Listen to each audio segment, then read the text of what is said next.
Vous écoutez Europe 1, il est 8h17. L'interview politique d'Europe 1, alors que la tension est au plus haut entre la Turquie et la Russie. Jean-Pierre Elkabbach, vous recevez ce matin Alexandre Orlov, ambassadeur de Russie en France. Messieurs, c'est à vous. D'autant plus que nous sommes à la veille du rendez-vous de Moscou-Poutine-Hollande. Est-ce que la coalition anti-Daesh a des chances de décoller? Bonjour Alexandre Orlov, bienvenue. Bonjour. Les Turcs prétendent qu'à plusieurs reprises, vos avions ont pénétré leur espace aérien comme il avait fait déjà début octobre. Est-ce que vous cherchez à tester leur réaction ou à provoquer la Turquie, vous? Oh non, bien sûr que non. Bien sûr que non. Non, on est là pour combattre Daesh, pour bombarder les positions des terroristes qui se trouvent près, hélas, de la frontière de la Turquie. Il y a eu peut-être quelques pénétrations, mais tout à fait involontaires dans l'espace aérien turc, mais on s'est excusé pour cela. Oui, mais ils disent que les pilotes avaient été avertis au moins 10 fois en 5 minutes, non, avant les tirs. Ça, c'est complètement faux.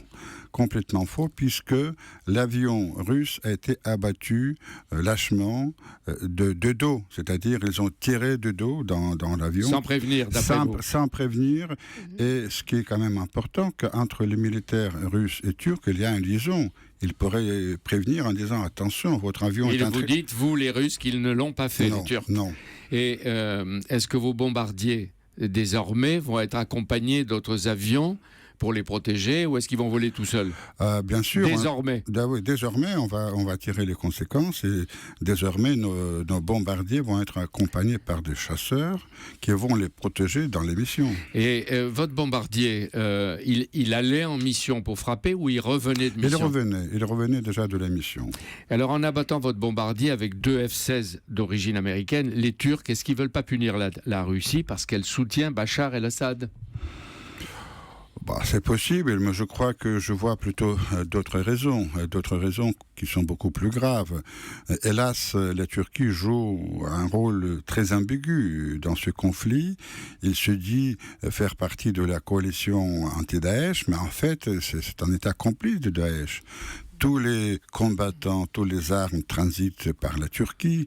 La Turquie achète le pétrole volé par Daesh en Irak. Et c'est ça. C'est-à-dire, ça, c'est un problème intéressant qu'a souligné Vladimir Poutine. Il accuse la Turquie d'Erdogan d'acheter à bas prix beaucoup de pétrole et de produits pétroliers qui proviennent d'une dizaine de puits qui ont été capturés par Daesh, par exemple Mossoul. Est-ce que c'est vrai? Oui, c'est tout à fait vrai. D'ailleurs, c'est connu par tout le monde. Et alors, ce pétrole, il rapporte énormément aux Turcs, puisque le pétrole volé, il est vendu $10 le baril, c'est-à-dire 5 fois moins cher que sur le marché. Est-ce que vous croyez que les grandes compagnies internationales, sauf Total, puisque j'ai discuté avec son président, M. Pouyanné, achètent du brut, et que même l'Union européenne achète d'une manière indirecte du pétrole volé à Daesh, et indirectement, bien sûr. Je peux pas le dire parce que je n'ai pas d'informations, mais je crois qu'une partie de pétrole volé est consommée en Turquie, mais l'autre est vendue sur le marché à d'autres consommateurs. Mais est-ce qu'il est vrai que des avions de la coalition ont bombardé récemment à plusieurs reprises des convois de camions qui allaient livrer du pétrole à la Turquie? Tout à fait. On a vu ça sur les images, des longs convois qui étaient bombardés par les bombardiers russes. Est-ce que vous avez des nouvelles des 2 pilotes? Parce qu'on a dit il y en a un qui a été tué, un qui est vivant, on a dit les 2 sont vivants. La Russie, qu'est-ce qu'elle dit ce matin? Non, alors les 2 pilotes, quand l'avion a été abattu, les 2 pilotes se sont éjectés de l'appareil, et l'un a été d'abord blessé quand il descendait avec son parachute, et puis achevé d'une façon tout à fait sauvage sur le sol, par terre, par les djihadistes qui étaient dans la région. Et l'autre pilote a pu échapper, et d'après les dernières informations, il a été récupéré par l'armée syrienne, et il doit regagner la base aérienne russe. Alors on raconte que Vladimir Poutine a piqué une colère quand il a appris hier ce qui s'était passé avec son avion. Il a accusé les Turcs de donner un coup de poignard dans le dos de la Russie, on le répète sans arrêt, dans le dos des avions et des pilotes. Il promet de graves conséquences. Qu'est-ce que ça veut dire? Est-ce que ce sont des conséquences, par exemple, des représailles militaires? Non, bien sûr qu'il ne s'agit pas de représailles militaires, mais je crois qu'il y a déjà des conséquences. Il y a des conséquences politiques, mais aussi économiques. Par exemple, Lavrov a annulé sa visite en Turquie qui devait faire oui, dans les jours à venir. C'est pas grand-chose. Non, mais après après, pour le mois de décembre, a été programmée la rencontre entre Poutine et Erdogan, qui sera sans doute aussi annulée. Mais ils peuvent se rencontrer à Paris, Les, puisqu'ils vont être tous les deux à Paris. les touristes russes ne vont plus aller en Turquie. Vous m'avez pas On a- répondu. Oui, oui. Ils pourraient se rencontrer à Paris? Oh, dans les couloirs, bien sûr. Oui. Tout à fait C'est-à-dire, par hasard. est-ce mais- que vous craignez, vous, une escalade, Alexandre Orlov, où quelqu'un peut intervenir, Non, non, non. Non, la non, France, non. médiateur, ou quelqu'un d'autre, pour éviter Non, que ça écoutez, se termine mal, que ça dégénère? Nous ne voulons pas sans doute des escalades. Mais ce que nous voulons, que dans cette guerre, c'est une vraie guerre contre Daesh, chaque pays prend son camp. Et là, avec ce qui s'est passé avec notre avion, je crois, la Turquie a carrément pris le camp de Daesh. Oui, mais est-ce que vous n'avez pas pris votre camp, qui est le camp de Bachar?